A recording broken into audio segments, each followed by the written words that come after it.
Okay, so I don't know how many of you have read the book 7 Habits of Highly Effective People by Steve Covey. I know quite a lot of people in my life that I've mixed with that have, and they talk a lot about the 7 habits. I still think some people don't actually walk the talk of those habits. But for me, the 7 habits is a profound a set of guidelines, as Charles C. Shaw offers with his feedback, the potential troubles of feedback. So the first habit is be proactive, and for me, this is when I listen to language, people's language. This is the first part that things go wrong. So to be proactive is kind of like the opposite of reactive. So the local council have shut the roads and now I can't get to work on time. The PGA are such a strong organisation, I can't find a job. These are all reactions to situations, reactions to things that aren't going your way. Now the opposite to this is proactive. So in other words, first of all, you look at any challenge and look at it as a challenge that you're going to learn from and have an experience that's going to make your life better because you had the challenge.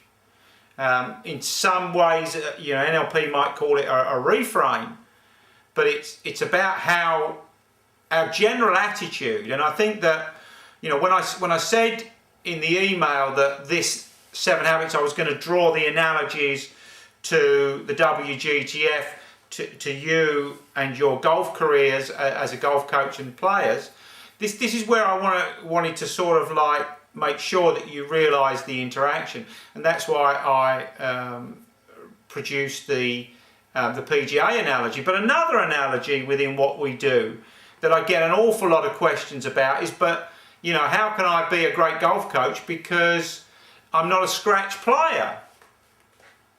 But then, I pretty much know that it was, and still is, my inability to shoot under par that still drives my curiosity, and the number of ways that I can take 0.01% off to take me closer to that place where I can play better, more consistent golf. I think being proactive is also being quite clear that we can't be responsible for other people's behaviour, other people's habits, other people's morals and attitudes. We can only be responsible for ours. And it doesn't matter what anybody else does, we can still be responsible for what we can control. So I think being proactive, again, is looking at what we can control. So we can control, for instance, how much we learn, the depth of what we learn, how much we walk the talk of that we're learning. We can control all of these things. So this is basically what, for me, being proactive means. Now, I've slightly altered what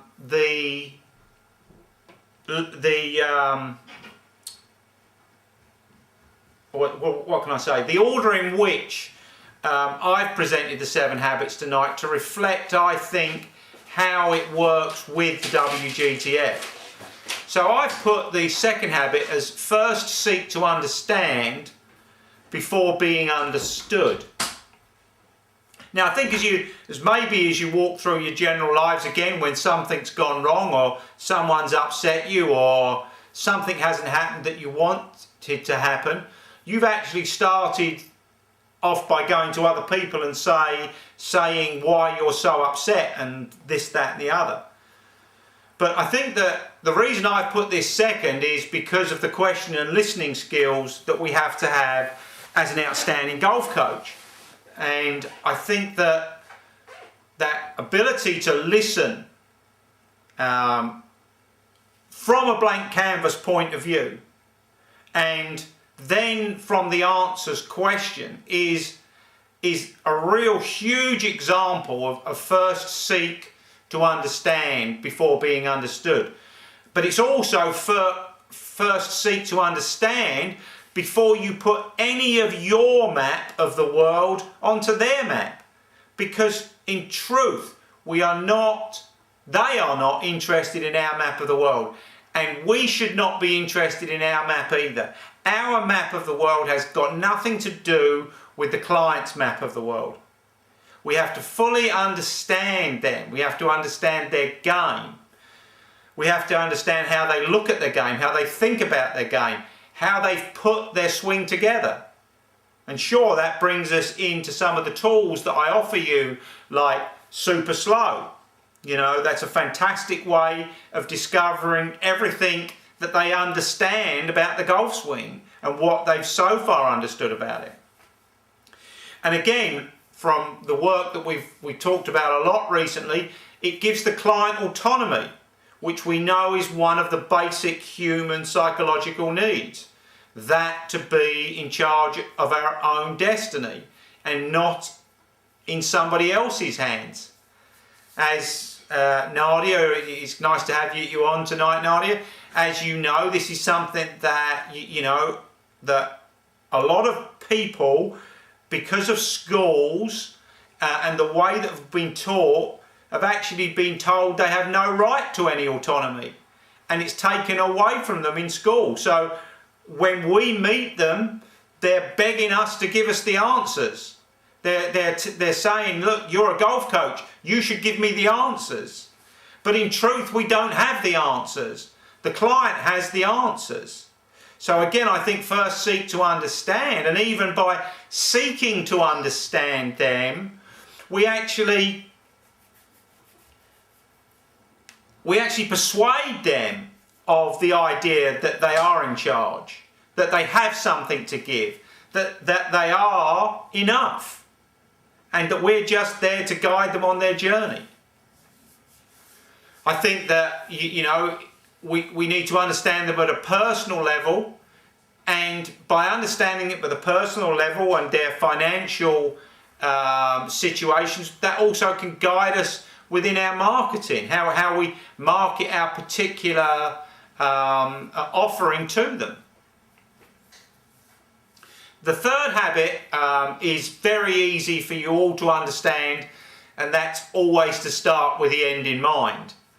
And this was, I'm pretty sure, very inspirational in my path of pinprick, and how if we start with that end in mind, and the more detailed that end of mind is, then the more likely we are to get there, and also the more likely we are to see all of the ways that are stopping us get there and start looking at all of the things that could help us get there.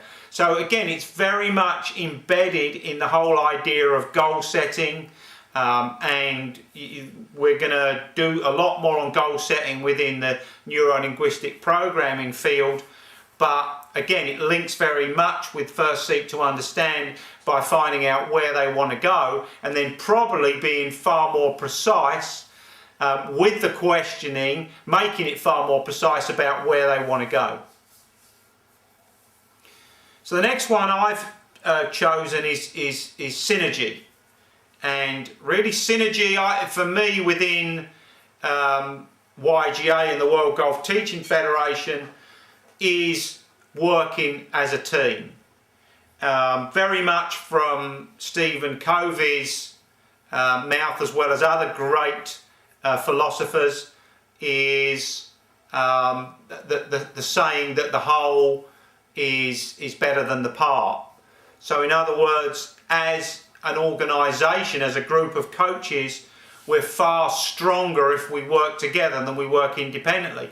And I can tell you from my own experience within the Federation over 15 years, I've seen more great coaches fail because they isolated themselves and tried to do it all on their own. And they sat there at home wondering why they weren't doing business, why people were leaving.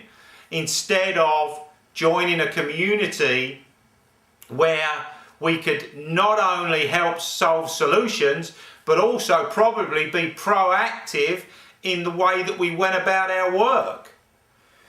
Now, this is something that, you know, I'm very grateful to the regular viewers on the Monday night who come along and listen. But until we take responsibility ourselves to taking it to the other people that aren't listening and get them to communicate, then this synergy within the YGA is never going to reap the rewards that it could. So, you know, I have a lot of dreams for the YGA and for you guys in this matter. And, you know, Danny and I are going to form systems that make it almost impossible for people not to join this synergy and start seeing these benefits from a very early stage. But there's also another synergy within a synergy, and that is, how do you get your clients to actually work with each other with the practice routines that you've written, so that their practice is so much better because they're working together. So, you know, maybe that's again one of the things that Nadia, you and I could work on, is that we actually get somebody who's prepared to look at the information that I give you together and then stand there while you're practicing and give you that feedback as your buddy coach. Someone that's there on hand to give you the feedback that the mirror can't give you.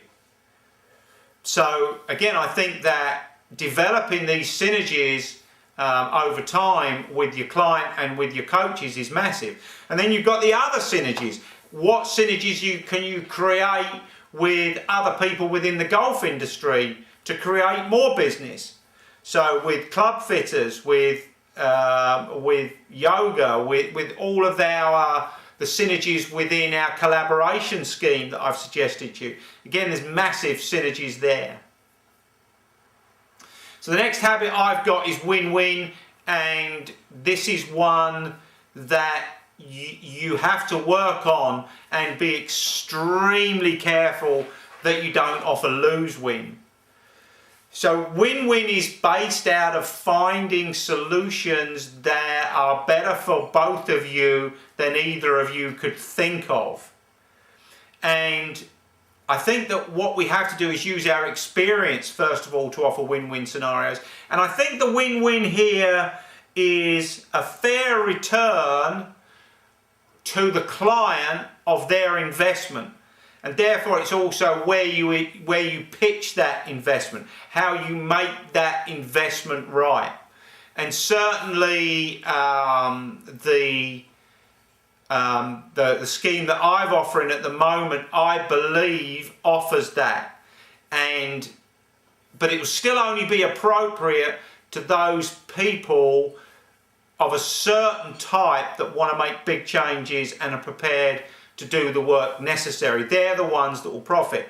I still will have to offer services for other people in a different way that offer them a win-win. What I can assure you is that those people not taking advantage of the win-win that I offer, their win won't be as big on the financial costs. The amount of money they'll have to pay for their lessons will be more, but they still might view that as a win-win. So I think win-win is very much within our marketing ideas and how we create packages that guarantee the client whatever they're looking for for a financial return to you that works and gives you a right to income for all of the work and study that you've done. I think first comes first is probably more of a life thing, and it's very much involved, I think, in picking the one thing that's going to make the most difference. So I think that certainly is part of the YGA mix in there. So always picking the one thing that's going to make the most difference. That will be the same in your marketing, in your own performance on the golf course, in your time management skills. You know, it's so easy, I think, in life to do the simple things. You know, we spend a whole day clearing up a room rather than do a piece of marketing that might make us some money and actually maybe pay somebody to clear the room. So first things first, picking the one thing that's going to make the most difference, whether that be with your client or whether that be on your business plan or within your marketing materials or anything like that. And the last habit, and probably the most overlooked, is sharpen the saw. Now basically what we're saying here is that unless you're fit and healthy, then truly what's the point? You know, the prime goal of life, the prime happiness sits out of being fit and healthy. But I think that also serves as a walking the talk and a mentor role to your clients. But I definitely think that as a minimum, your sharpen the sword should be some sort of fitness regime of 30 minutes to an hour, 5 to 6 days a week. It will undoubtedly contain meditation. We cannot be serious about how we're going to help everybody in their life as golfers unless we do meditation. Other things that might work are yoga, a balanced lifestyle. Charity work, I think, is something that keeps us balanced, doing things for other people. Obviously, our continual professional development is part of our sharpen the saw.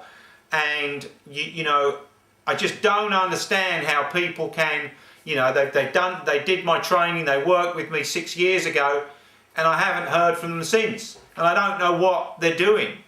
You know, so as far as I'm concerned, you know, their saw must be blunt, because there's been so much more since that time that they should have learned. And again, one of our goals is to get back to people and get them to sharpen the saw. It also, however, for us golf fanatics, maybe does include our partners and our children, in that we don't want to get so obsessed with golf and improvement and coaching and learning that we forget the value of our partners and our children. So for me, it's very much in the whole balance of understanding that there are things outside of what we're going to do here. Now, Steve Covey unfortunately has left us now. He's departed the planet, so we no longer have the benefit of the wonderful habits and things that he learned from them. He did, before his demise, write another book called The Eighth Habit, which again I think is a sign of going the extra. And the eighth habit was what he called smart trust. So again, it's this ability to, I believe, to first seek to understand, ask those questions, and by all means trust is a huge element in our lives, but it must be smart trust. It really must be smart trust. And when we learn that smart trust, we can truly help our own lives as much as possible to do the right things as often as possible. So thank you for listening to this part. We're going to go to open mic now and ask your questions. The first thing I want to know is who's read the book, and if you have read the book and you started to use any of those ideas, could you tell me about how they've affected your life for the better, for the benefit of the others? So let's go, open up.